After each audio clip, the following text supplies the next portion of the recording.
Hello students, welcome to 1+1 channel.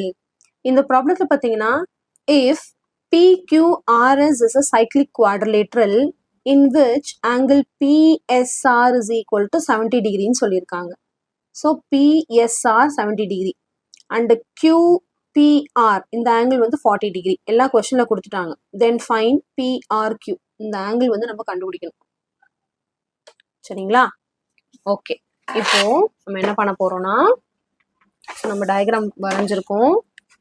இந்த angle வந்து நம்ம ஃபைண்ட் அவுட் பண்ணணும். சரிங்களா? ஸோ இது வந்து ஒரு சைக்ளிக் குவாட்ரிலேட்டர், அதாவது PQRS is a cyclic quadrilateral. So cyclic குவாட்ரிலேட்டரோட கான்செப்ட் யூஸ் பண்ண போறோம். சைக்ளிக் குவாட்ரிலேட்டரோட கான்செப்ட் என்ன? cyclic quadrilateral concept என்னன்னா opposite angles of a cyclic quadrilateral are supplementary. அதாவது அதனால என்ன யூஸ் அப்படின்னு பார்த்தீங்கன்னா opposite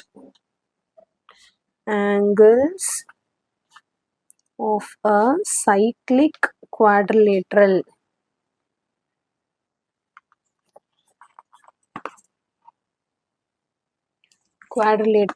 are என்னது சப்ளிமெண்ட்ரி. சப்ளிமெண்ட்ரி அப்படின்னா என்ன அர்த்தம்னா 180 டிகிரின்னு அர்த்தம். அதாவது ஒரு சைக்ளிக் குவாட்ரிலேட்டரோட ஆப்போசிட் ஆங்கிள்ஸ் ஆட் பண்ணா 180 டிகிரி வரும்னு அர்த்தம். அதாவது இந்த ஆங்கிளையும் ஆட் பண்ணா 180, இந்த ஆங்கிளையும் ஆட் பண்ணா 180. இப்போ ஃபர்ஸ்ட் இது ரெண்டுத்தையும் எடுக்கிறதுனால நோ யூஸ், ஏன்னா இது தெரியாது. இப்போ இந்த ரெண்டுத்தையும் கான்செப்ட் எடுத்து ஃபர்ஸ்ட் நான் இந்த ஆங்கிள் கண்டுபிடிப்பேன்.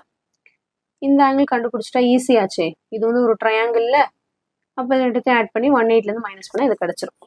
So first I'm going to இந்த Q ஆங்கிள் நம்ம ஃபர்ஸ்ட் கண்டுபிடிக்க போகிறோம்.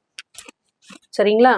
ஸோ ஆப்போசிட் ஆங்கிள்ஸ் ஆர் சப்ளிமெண்ட்ரிங்கிறதுனால ஆங்கிள் எஸ்ஸையும் ஆங்கிள் கியூவையும் ஆட் பண்ணால் 180 டிகிரின்னு அர்த்தம்.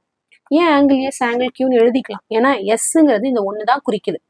இதுவே நான் வந்து ஆறுங்கிறத வெறும் ஆங்கிள் ஆறுன்னு எழுதக்கூடாது. ஏன்னா ஆறுங்கிறது இதுவும் ஆங்கிள் ரெண்டா பிரியுது பாருங்க. அப்ப ஆறுனா எந்த ஆறுன்னு நான் எழுதணும்? PRQவா இல்ல வந்து PRSஆ? ஆறுங்கிற ஆங்கிள், PRSங்கிற ஒரு ஆங்கிள், PRQங்கிற ஒரு ஆங்கிள், அடுத்து வந்து SRQங்கிற ஒரு ஆங்கிள். இந்த ஆறுங்கிற ஆல்பபெட் 3 ஆங்கிளை குறிக்குது. இதுவே எஸ்ங்கிறது ஒரே ஆங்கிள் தான், என்னது? PSR தான். அதனால இதை ஷார்ட்டா எஸ்ன்னு எழுதிக்கலாம். கியூவையும் அதே கான்செப்ட் தான், கியூன்னு எழுதிக்கலாம். சரிங்களா? இப்ப எஸ் ஆங்கிள் எவ்வளவு கொஸ்டின்ல கொடுத்துருக்காங்க? 17 கொடுத்துருக்காங்க. 70 degree plus angle Q is equal to 180 degree. இப்போ நான் ஃபர்ஸ்ட் angle Q கண்டுபிடிப்பேன். angle Q equal to 180 degree minus 70 degreeன்னு போட்டிங்கன்னா angle Q வந்து நம்மளுக்கு 110 degreeன்னு கிடைச்சிரும். ஸோ இப்போ நம்மளுக்கு இது தெரிஞ்சிருச்சு, 110 degree. இப்போ நம்ம ட்ரையாங்கிள் கான்செப்ட் எடுக்க போகிறோம். ஸோ இன் ட்ரையாங்கிள் PQRல sum of the angle of a triangle வந்து என்னது? 180 degree. அப்ப 40 degree plus 110 degree plus இந்த ஆங்கிளை ஆறுன்னு எழுதக்கூடாது. ஏன் எப்படி எழுதணும்னா ஆங்கிள் PRQன்னு தான் எழுதணும். இல்லைன்னா QRPன்னு கூட எழுதிக்கலாம். கொஸ்டின்ல PRQன்னு இருக்கு, அதான் கண்டுபிடிக்க சொல்றாங்க, அதனால PRQன்னு எழுதிக்கிறேன். Angle PRQ is equal to 180 degree. மூணுத்தையும் ஆட் பண்ணா 180. இது ரெண்டுத்தையும் ஆட் பண்ணா நம்மளுக்கு 150 degree கிடைக்கும். 150 degree plus PRQ is equal to 180 degree. 150 அந்த பக்கம் போனுச்சுன்னா மைனஸ்ல வரும்.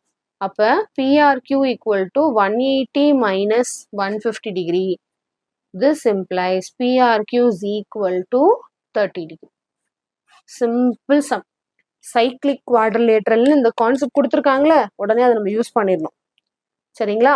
அப்போ சைக்ளிக் குவாட்ரிலேட்டரல் எடுத்து ஆப்போசிட் ஆங்கிள்ஸ் வந்து சப்ளிமெண்ட்ரிங்கிறதுனால 180லேருந்து மைனஸ் பண்ண ஒரு ஆங்கிள் கிடச்சிரும். அடுத்து ட்ரையாங்கிள் கான்செப்ட் எடுக்கிறோம். மூணு ஆங்கிள் ஆட் பண்ணால் 180 வரும். அப்போ ரெண்டுத்தையும் ஆட் பண்ணி 180லேருந்து மைனஸ் பண்ணிட்டா அந்த PRQ ஆங்கிள் கிடச்சிரும். புரியுதுங்களா? ஸோ கண்டிப்பாக இந்த சம் நல்லா உங்களுக்கு கிளியராக அண்டர்ஸ்டாண்ட் ஆயிருக்கும்னு நினைக்கிறேன். இதெல்லாம் கூட மென்ஷன் பண்ணலன்னா பரவாயில்ல, இதெல்லாம் எழுத தெரியலனா கூட பரவாயில்ல, கான்செப்ட் தெரிஞ்சு போட்டால் போதும். ஓகே,